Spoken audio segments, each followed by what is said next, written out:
একজন আমাকে সেদিনে বললো, দাদা আমার বাউন্ডারিটা কিন্তু দুরকম কাজ করবে। কীরকম?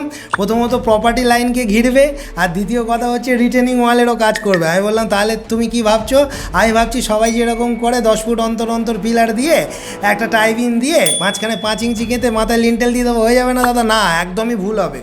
কারণ তোমরা যারা জমি কিনেছো এবং জমিটা রাস্তা থেকে অনেক নিচু, তোমরা ভাবছো পরে মাটি ফেলবো, মাটি ফেলে রাস্তার লেভেলে নিয়ে আসবো বা রাস্তা থেকে উঁচু করবো, 3-4 ফুট মাটি পড়বে, সেখানে কিন্তু নর্মাল বাউন্ডারি দিতে যেও না।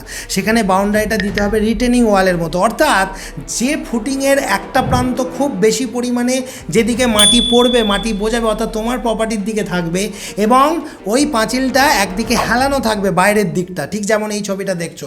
এগুলোকে রিটেনিং ওয়াল কনসেপ্ট বলে।